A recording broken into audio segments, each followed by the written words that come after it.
समय की खोज करोगे आपको पता चल जाएगा कौन कितने पानी के अंदर है, किसकी क्या स्थिति है, कौन पहुंच सकता है, कौन पहुंचा सकता है, दरबार तक खबर कौन पहुंचा सकता है, दरबार तक किसकी पहुंच है, कौन साधना करता है, किसकी स्थिति कितनी मजबूत है, किसको अनुभव हुआ है, कैसे प्राप्त होता है। क्या ये चीज़ें बड़ी हैं? जब आप लोग भी ये काम कर सकते हो समझो तो ये क्या है? ये चीज़ें बड़ी नहीं हैं, ये जादूगर का खेल है, कोई बड़ा काम नहीं है, कोई भी कर दो। मेरे पास भी कुछ लोग आए, जी हम आप भी इसी तरह से सबके बीच में कुछ कुछ बता दिया करो लिख करके। मैंने कहा अगर मुझे ये काम करना होता तो मैं 10 साल पहले कर चुका होता, ये कुछ नहीं है। अगर मुझे यही रास्ता चुनाव करना होता तो बहुत समय हो गया होता, तब तक तो लोगों को पता भी नहीं था क्या चल रहा है, क्या होना है, क्या होगा। मेरा ये कार्य नहीं है, हमारा कार्य लोगों को जगाने का है। हमारा कार्य, एक ने कहा आप भागवत करने लगो, मैंने कहा नहीं, ये मेरा कार्य और उद्देश्य ये नहीं है। हमारा कार्य और उद्देश्य आप लोगों को जगाना है कि एक जीव भी जाग जाए, उस परमात्मा तक पहुंच जाए, हमारा कार्य हो जाएगा। और आप लोगों के अंदर तो इतना जुनून है, बहुत लोग इतना प्रयास के साथ लगे हुए हैं, ध्यान में इतना समय लगाते हैं और साधना की बहुत ऊंचाइयों को छूने लगे हैं। तो किस प्रकार से जब वो जीव निखर करके आएंगे और उन्हें आत्मज्ञान की प्राप्ति होगी, वो खेल इस संसार के अंदर, इस ब्रह्मांड के अंदर देवता भी पुष्पों की वर्षा करते हैं, देवता भी आ करके चरणों के अंदर बैठ जाते हैं। छोटी छोटी सिद्धियां नाम की ताकत को देखकर हड़बड़ाने लगती हैं। नाम की ताकत, ऊर्जा इतनी प्रभावशाली होती है कि वो सिद्धियां दूर हटने लगती हैं, नाम सुनते ही भागने लगती हैं। अरे ये कौन सा नाम जप रहा है, क्या ताकत है इसके अंदर, कौन सा एहसास है, और इसके अंदर इतनी एनर्जी कहाँ से आई, जलने लगती हैं ये सिद्धियां।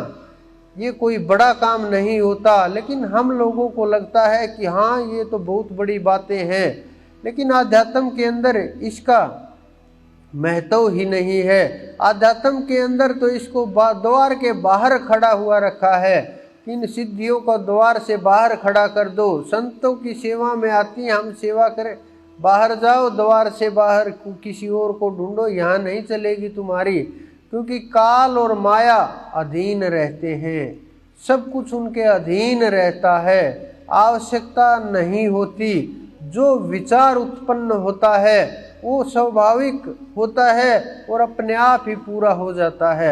आप किसी भी प्रकार से अपने शरीर तक का प्रयोग अच्छी तरह से नहीं कर पाते, और तो बहुत दूर की बात है, न बुद्धि का प्रयोग कर पाते हैं, न कानों का प्रयोग कर पाते हैं, न इंद्रियों का प्रयोग कर पाते हैं, और तो और अपने श्वास का भी प्रयोग आप अच्छी तरह से नहीं कर पाते हैं।